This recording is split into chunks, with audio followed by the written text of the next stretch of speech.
Here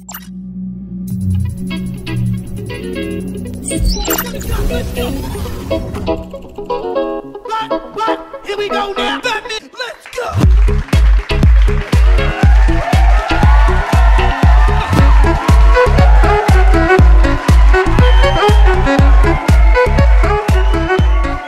Bonjour et bienvenue sur cette nouvelle émission de Business Story.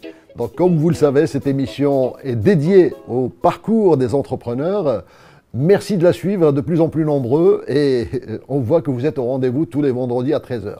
Eh bien, aujourd'hui, donc, nous allons accueillir bien évidemment un entrepreneur. Alors, il est le leader, l'un des leaders de la presse des collectivités.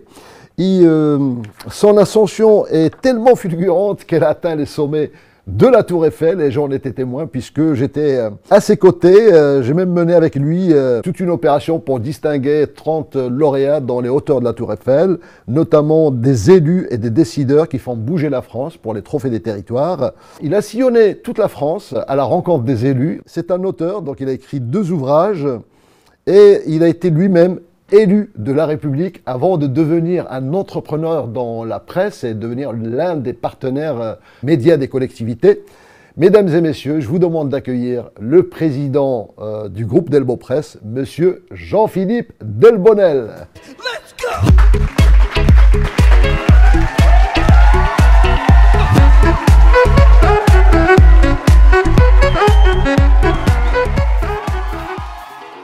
Bonjour Jean-Philippe et bienvenue. Quel accueil! C'est la moindre des choses. Habituellement, on est là pour animer une émission, le MAC des territoires. Eh bien là, mon cher Jean-Philippe, les feux des projecteurs sont sur vous parce que votre parcours nous intéresse. Alors, on vous connaît parce que les gens qui lisent vos éditoriaux sur la presse, notamment le MAC des territoires, peut-être ne vous connaissent pas assez. Et aujourd'hui, on va décortiquer votre parcours qui est quand même assez extraordinaire parce qu'il y a plein de petites histoires que vous allez nous raconter qui sont vachement intéressantes. Alors, mesdames et messieurs, vous connaissez la règle. La règle, c'est que chaque invité vient avec un objet fétiche. L'objet fétiche de monsieur Delbonnel est là-dedans. Donc, vous voyez cet écrin, je vous le montrerai tout à l'heure et il va nous raconter son histoire.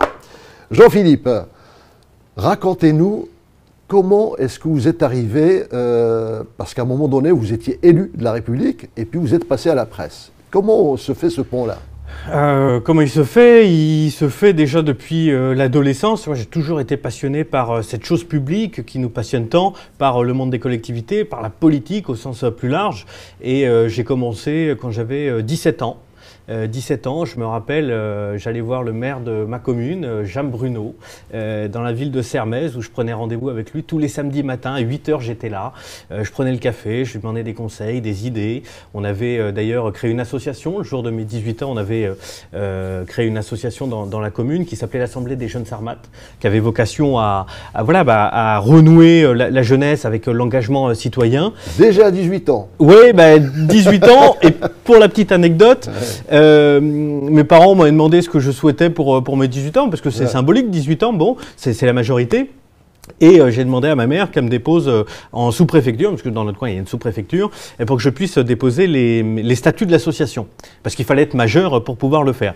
Et suite à ça, on a réussi à mobiliser 40 jeunes, on a fait plein d'actions, notamment avec les banques, pour que les jeunes puissent avoir des cartes gratuites, avec le permis, donc que les jeunes puissent avoir des réductions sur le permis. On a fait des opérations anti-graffiti. On a été la première commune lauréate quand j'avais 18 ans. On avait fait des collectes de bouchons. Donc la première année, on avait eu le premier prix parce qu'on avait réussi à mobiliser un amas de bouchons pour pouvoir faire des fauteuils roulants, parce que les bouchons étaient recyclés pour les personnes handicapées. Donc il est vraiment né de là. Et puis après, j'ai envie de dire, c'est le chemin classique. On s'engage dans le milieu associatif, on s'engage pour les autres, on voit que ça nous plaît. Et aussi un côté entrepreneur, parce que faut négocier, faut avoir des subventions, faut négocier pour avoir des adhérents, faut négocier pour avoir le montant de la cotisation, faut avoir des sous quelque part. Alors j'ai envie de dire, parce que là, quand j'entends toutes ces actions, vous étiez presque un adjoint au maire à 18 ans, donc, puisque vous étiez avec le maire, je ne sais pas s'il est encore là d'ailleurs, ce maire.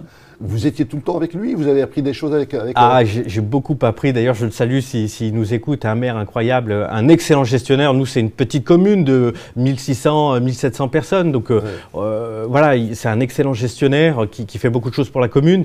Et effectivement, tous les samedis matins, de 8h à midi, j'étais là. Je buvais le café avec le maire. Je voyais les adjoints. J'avais discuté. Vous devez être content d'avoir un jeune avec lui. Oui, ou bien se dire peut-être par moment, rentre chez toi.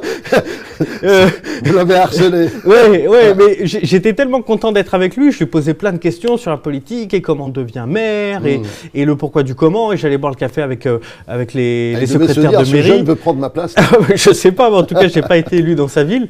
Mais j'étais vraiment passionné et j'ai vraiment eu un maire qui m'a beaucoup aidé, qui m'a beaucoup appris. Beaucoup appris. Alors, je peux vous dire que Jean-Philippe Delbonnel, c'est l'un des défenseurs des maires, des collectivités, des territoires. C'est quelque chose qui vous habite depuis votre tendre jeunesse, j'ai l'impression, parce que ça fait bien longtemps, bien avant les 17 ans, que vous étiez toujours attiré par le monde de la politique.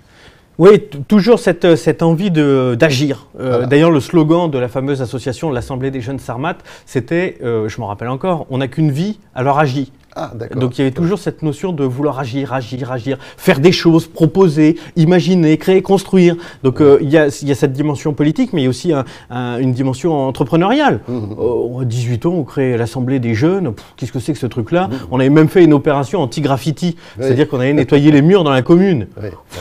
Aller mobiliser 20 jeunes pour aller mobiliser le mercredi après-midi, alors qu'on est censé faire les devoirs ou se détendre, les mobiliser pour aller nettoyer les murs. On a autre chose à faire. Donc c'était tout ça, il y avait aussi cette dimension entrepreneuriale, absolument.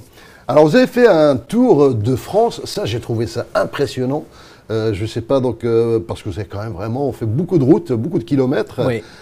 Pour rencontrer des élus, pourquoi? Alors, quand j'ai été élu sous la précédente mandature, en 2014, je souhaitais avoir une délégation. Parce qu'en fait, dans la strate d'une collectivité, donc vous avez le maire adjoint, les adjoints au maire, après vous avez les conseillers municipaux délégués, donc une délégation. Donc ça veut dire qu'ils traitent d'un sujet en particulier. Et au début, donc ils voulaient me donner la jeunesse, parce que j'étais jeune, et moi je me disais, non, je ne veux pas faire la jeunesse. Et donc il fallait bien me donner quelque chose quelque part, voilà. Et qu'ils se sont dit, bon bah allez, on va lui donner le numérique. Ok, ça me passionnait. Je voyais ce que je pouvais faire, mais je me suis dit, comment est-ce qu'on peut, dans ce cas, si on fait un truc, on le fait jusqu'au bout. Faire de Fleury-les-Aubrais, c'était le nom de la commune, faire de Fleury-les-Aubrais la ville la plus numérique de France. Sinon, s'engager, c'est tout ou rien, quoi. Il faut y mettre les tripes sur la table. Et donc, du coup, c'est pour ça que je me suis engagé. J'ai fait un tour de France dans 35 villes. Ah oui, quand même. Du nord au sud, de l'est à l'ouest. D'accord. Partout. J'avais quoi? J'ai été élu, j'avais 21 ans. C'était peut-être quand j'avais 22 ans, l'année suivante. Je suis allé voir tout le monde, je voulais comprendre, je voulais voir. Et puis, aussi à un âge peut-être où on a envie de découvrir la vie, le monde. Et l'accueil, comment il était généralement? Il était bon, même très bon. Les gens comprenaient ce que je faisais, ce qui est déjà pas mal. D'accord. Et voilà, donc beaucoup d'échanges, beaucoup de recueils, beaucoup de concret, beaucoup d'idées. Et c'est pour ça que j'ai écrit le livre Tournée du numérique. C'est un livre qui faisait 250 pages et qui recensait toutes ces rencontres et toutes ces bonnes idées qui peuvent se passer sur le territoire national. D'accord. Alors, il y a vraiment une véritable histoire et en plus tout un protocole autour des symboles donc de la République. Restez avec nous parce que vous savez, donc rien que ce qui se passe là-dedans, c'est très symbolique. Et puis bon, Jean-Philippe va nous expliquer des choses que moi-même je ne comprenais pas. Il y a des subtilités là-dedans. En même temps, j'ai envie maintenant qu'on voit un petit peu ce passage que vous avez fait. Donc on est passé... Alors, vous étiez élu de la République, et puis tout d'un coup, j'imagine, vous avez senti qu'il y avait des besoins, et c'est comme ça que vous êtes retrouvé donc président du groupe Delbo Presse. Vous êtes parti sur de la presse. Finalement, vous êtes un prestataire pour les collectivités. Comment s'est passé c'est quoi le déclic? Déjà, deux éléments extrêmement concrets. Le premier, c'est que nous-mêmes, en tant qu'élus, on était abonnés à différentes revues, etc. Mais je trouvais qu'il manquait des choses dedans, qu'il manquait peut-être davantage de concret. Pour nous autres élus, on est des élus de terrain, on est là pour regarder le terrain, pour faire le terrain, et les grands discours politiques qu'on voit à la télé, très loin de nous. Très D'accord. loin de nous. Nous, c'est les problèmes des gens concrets, tout de suite, efficacité. Voilà ce qui prône, et le bon sens, la politique du D'accord. bon sens. Voilà ce qui prône dans les collectivités. Et en faisant la fameuse tournée du numérique et le bouquin, et en me rendant compte que ça suscitait un petit peu d'intérêt, alors il n'y a pas eu 1 million de ventes, hein, n'exagérons rien, voilà, ça se compte en quelques centaines, mais avec les retours en tout cas que j'en avais en disant bah, c'est intéressant Jean-Philippe parce que tu nous as écrit, j'ai reçu des idées. Donc c'est pour ça que le premier magazine qu'on a créé, c'était le Mac des territoires numériques, pareil, qui mettait en avant bah, toutes les bonnes initiatives qui se passaient sur le territoire. Et celui-ci, il a connu un joli petit succès, tant en nombre d'abonnements que de partenaires, parce que ça n'existait pas. Et ça n'existait pas, on l'a créé et ça s'est bien passé. Il y a un autre livre que vous avez écrit, donc 101 idées, je crois, pour la République, c'est ça? Oui, 101 idées pour nos territoires, ça je l'ai fait, je l'ai sorti le 26 juin dernier, c'était symboliquement pour mes 30 ans, je voulais faire quelque chose. Et bah, c'est pareil, enfin c'est moi qui l'ai écrit, mais en toute modestie, voilà, ça s'inspire de ce qui se fait sur le territoire. Donc, c'est pas moi qui ai eu. J'aimerais faire celui qui est intelligent et vous sortir le fait que j'ai réussi à trouver comme ça sans une idée. Donc, moi, j'en ai rédigé une dizaine qui me tiennent à cœur. Mais tous les autres, bah, je me suis inspiré avec nos maires, avec nos abonnés, sur lesquels on est en contact tous les jours. C'est comme ça que le livre s'est créé. Donc, il est co-construit et co-écrit avec une bonne 50aine de maires. Alors, pourquoi 101 idées? Donc, ça pouvait être 100 idées, ça pouvait être tout rond. Oui. Il y a le 1, donc ça intrigue, ce 1. Cette 101e idée. Bah, c'est pour faire causer les bavards. Ben voilà. Eh bien, Jean-Philippe, comme vous le savez, dans cette émission, donc il y a plusieurs questions voilà, il y a des rubriques. Et là, on va passer tout de suite le moment de kiff.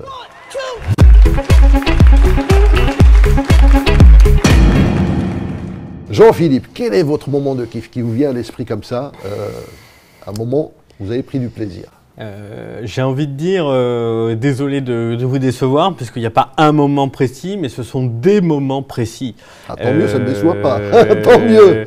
Pourquoi? Parce que bah, vous le savez même mieux que moi, la vie d'entrepreneur, c'est une vie qui est extrêmement dure, où tous les jours il faut se battre constamment, envers et contre tous. Donc ce qui fait que tous les moments de bonheur, eh ben, je pense avoir cette capacité-là de savoir les apprécier.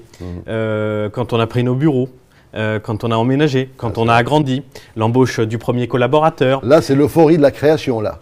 L'embauche du premier collaborateur. Quand un client vous appelle et qui dit franchement bravo, au début j'hésitais, je ne savais pas, au final je suis vraiment heureux de travailler avec vous. Ça, c'est du bonheur. Quand on se retrouve accessoirement à la Tour Eiffel, quand on privatise le salon Gustave Eiffel sur une demi-journée avec une centaine de décideurs publics de la France entière et qu'on réussisse à faire ce qui me tient le plus à cœur et le plus cher, mettre en avant celles et ceux qui font battre tambour battant le cœur de nos communes, bah ça c'est une fierté. Donc c'est tous ces petits moments de fierté et encore une fois la vie d'entrepreneur, donc il y a ces bons moments, mais et d'ailleurs on ne voit que les bons moments sans doute, mais voilà, elle est tellement dure, elle est tellement stressante, hein, faut dire les choses, hein, c'est pas un long fleuve tranquille, hein, loin de là. Tous les jours des questions, tous les jours du combat, tout le monde veut essayer de vous tuer en permanence. Il y a vos collaborateurs qui veulent une augmentation, il y a la banque qui tout d'un coup vous voyez qui vous prennent 10 € plus cher, il y a vos fournisseurs qui veulent vous faire payer plus cher, il y a vos clients qui veulent rabaisser le prix. C'est ça. Donc, effectivement. Le matin, vous levez, vous mettez un pied dehors, vous avez déjà tous les feux et les projecteurs braqués sur vous, en disant celui-là, faut qu'on trouve des solutions. Mais on a l'impression parfois que c'est aussi le rôle du manager, donc un chef d'entreprise, il se lève le matin pour régler des problèmes jusqu'au soir. Heureusement qu'il y a ces petits moments de bonheur qui lui permettent justement de tenir le coup et d'y aller, et ça donne des petites satisfactions, je suppose. Alors, deuxième question, on va passer à une deuxième question, donc là on va passer à autre chose. Alors c'est pas un moment de kiff, mais un moment de gêne.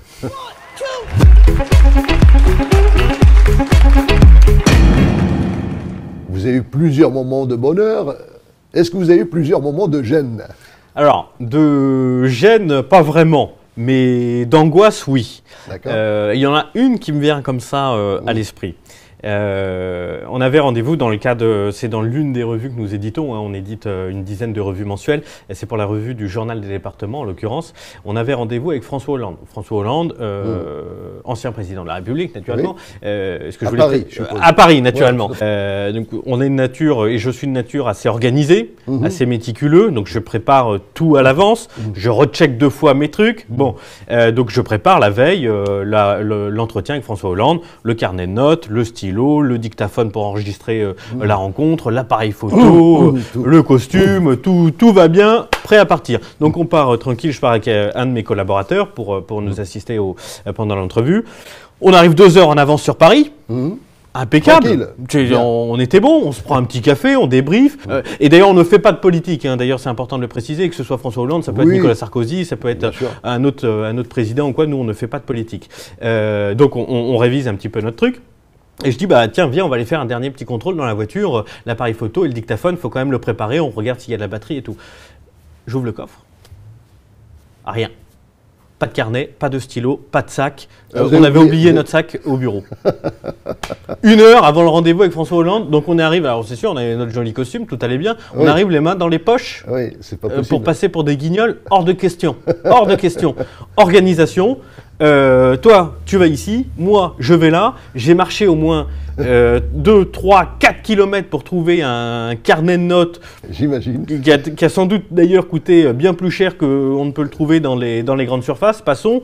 Mon collaborateur qui était dans un magasin d'électroménager, qui m'appelle, qui me dit alors je prends lequel, sur celui-ci il y a une promo, bah, j'en sais rien. L'appareil photo. Ouais, je lui dis j'en sais rien, je connais rien. Je connais rien. Je lui dis tu prends un truc, un petit peu de la gueule, pardon de l'expression, mais que ça fasse au moins sérieux, comme celui qu'on a au bureau, on a un vrai appareil professionnel. Et donc je lui dis tu prends, et je lui dis tu regardes aussi avec le vendeur voir s'il y a déjà de la batterie, parce qu'il faut qu'on remette de la batterie dans... Oh là là, quel stress. Et tout ça c'était juste avant l'interview. Tout ça c'était 1 heure avant l'interview, donc on arrive ma foi avec 10 minutes d'avance. Rincé. Complètement. On avait fait le tour de tout Paris pour trouver un appareil photo, un dictaphone, un carnet de notes, enfin le nécessaire pour travailler en somme. Absolument. Et donc voilà, bon, ma foi, ça s'est bien passé. Et puis on arrive, on nous a servi un petit café. Et puis il y avait je sais plus comment il s'appelle, mais le labrador du président qui était là, qui nous a accueillis pour la petite histoire. Il avait un chien. Oui, il a un chien comme. Voilà. C'est pas mal. Il était sympa le chien avec Le chien était sympa, très sympa. Bon, on n'a pas vu grand chose avec lui, mais. Bon, l'ancien président aussi était sympa. Très sympa. Très sympa. Une rencontre très sérieuse, et c'est toujours impressionnant des gens qu'on voit tout le temps à la télé, dans les journaux, dans les magazines. On le voit, et puis encore une fois, sans faire de politique, qu'il soit de gauche ou de droite, on le met de côté. Je sais que vous avez été aussi rencontré des élus de tous bords. On avait rencontré Emmanuel Macron aussi. Emmanuel Macron, effectivement. En fait, on ne se rend pas compte du travail du journalisme, du travail qui est derrière la presse. Tout ce stress, en fait, on ne voit pas ces coulisses-là. Donc, on voit juste un article et puis on n'imagine pas le boulot qu'il y a derrière, les déplacements, l'écriture, les photos, enfin, donc tout un travail pour pondre 2-3 pages sur un magazine. Donc, si on n'est pas organisé, on ne peut pas s'en sortir. Mais là, ce qui est génial, c'est que même dans un cas comme ça de désespéré, vous rebondissez, donc il y a de la résilience, on lâche rien, on n'y va pas comme ça, voilà, c'est plus en fusil, donc c'est pas mal. C'est plus une anecdote, parce que je pense qu'il y a d'autres situations bien plus graves dans la vie, donc on a su s'en sortir, et bon, tout s'est bien passé. Et bien maintenant, on va passer à un moment d'émotion.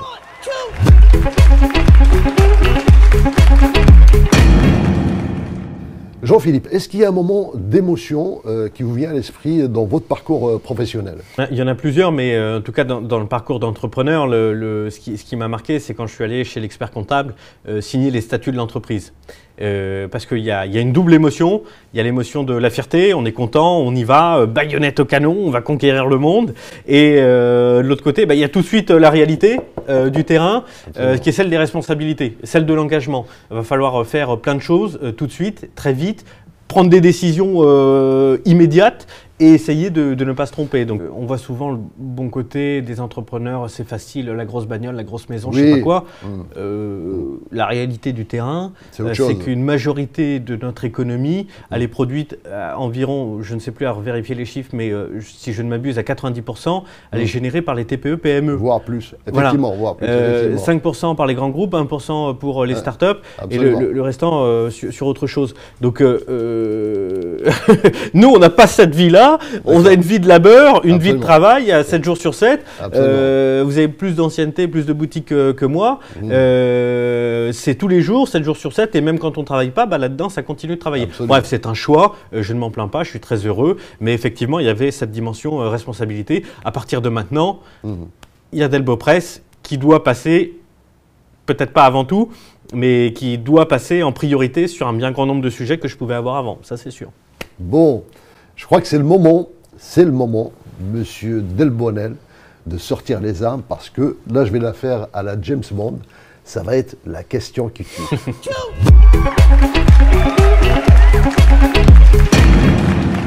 Question qui tue. Maintenant que vous êtes entrepreneur, vous savez, donc les entrepreneurs sont très discrets, très secrets, etc. Quel est le chiffre d'affaires du groupe Delbo Presse? Oh, je ne sais pas si c'est une question qui tue, parce que les chiffres, on peut aisément les retrouver d'ailleurs. Non, mais je vais vous donner une fourchette. Oui. Un demi-million d'euros. Je vous laisse apprécier à la fourchette haute ou à la fourchette basse. Oui. Ce qui compte aussi, c'est les projections. Moi, je suis certain que d'ici 2024, nous allons atteindre le million annuel. Ce que nous mettons en place aujourd'hui est censé nous servir pour dans les 2 années qui viennent.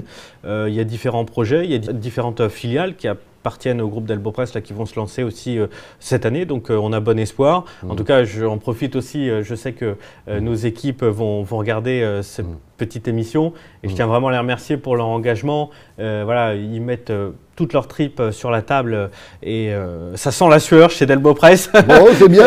On y va tous ensemble et vraiment on est tous des passionnés. Donc peut-être plus facile à dire devant une caméra d'ailleurs que dans le blanc des yeux. Bon, Absolument. je leur dis en tout cas ce jour. On peut aussi dire que le chiffre d'affaires ne fait pas tout non plus, donc c'est pas forcément Non. le chiffre d'affaires. Ce qui est important, c'est quand même la rentabilité d'une entreprise. Oui. Et d'ailleurs, à ce propos, vous savez, donc Business Story est partenaire cette année avec le salon Go Entrepreneur qui se passe à Paris les 6 et 7 avril. Et à cette occasion, donc, nous éditons une publication qui s'appelle 50 Success Stories. Alors, dans les 50 Success Stories, on va trouver des grands groupes, on va trouver des grosses boîtes, on va trouver même des noms qui sont très célèbres. Mais le but aussi, c'est qu'on trouve des entrepreneurs à des petites tailles, parce que ce qui nous intéresse, c'est pas forcément le chiffre d'affaires, ni la taille de l'entreprise, mais l'histoire. Parce que chaque entrepreneur, chaque entreprise a une histoire, le déclic, le choix de vie qu'il a fait, parce que c'est quand même une aventure, l'entrepreneuriat. C'est pour ça que moi je suis un fidèle abonné de BS Mag parce que j'adore déjà de base les biographies j'aime bien comprendre d'où les gens viennent, ce qu'ils ont fait, etc. Et les entrepreneurs, peu importe le but, peu importe l'objectif, déjà bien sûr qu'il y a une notion de rentabilité parce qu'on peut faire 1 milliard d'euros de chiffre d'affaires et avoir des comptes dans le rouge au bilan. Ça veut rien dire. C'est vrai que le chiffre d'affaires, ça veut rien dire, c'est vraiment la rentabilité. Mais là, pour le coup, on rentre dans des sujets un peu plus confidentiels et pour le coup, vous me permettrez cette discrétion. Donc, grand fidèle lecteur de BS Mag, parce que les entrepreneurs, peu importe le projet, peu importe l'envie, on a tous un dénominateur commun. C'est cette capacité à mettre nos tripes sur la table et de vouloir conquérir le monde. C'est ça qu'on veut. Voilà, au-delà de l'argent, moi, l'argent, c'est un indicateur économique de l'entreprise, mais c'est pas l'argent qui est au centre de ma vie. Parce que bien sûr qu'il faut de l'argent, oui, bien sûr qu'il faut payer des choses, mais ce qui nous fait nous lever le matin, voilà, c'est une envie inéluctable, c'est une rage de vaincre, d'en vouloir. C'est ça qui nous anime. Absolument. Comme vous. Et d'avancer, bien sûr. Aujourd'hui, c'est moi qui suis là, mais là, on a un sacré entrepreneur aussi. Non, mais il faut jamais baisser les bras. Donc moi, je disais toujours, c'est peut-être aussi plus le monde sombre dans la morosité, plus il faut prendre du plaisir dans ce que l'on fait. Oui. Et je pense que c'est ce qu'on fait tous, parce que ce que vous faites, vous prenez du plaisir dans ce que vous faites également. Et c'est ça qui donne, quand vous avez la passion, l'argent il vient après, donc d'une manière ou d'une autre. Absolument. Alors c'est le moment de passer donc à notre objet fétiche, donc mon cher Jean-Philippe. Allons-y, vous allez découvrir cet objet fétiche.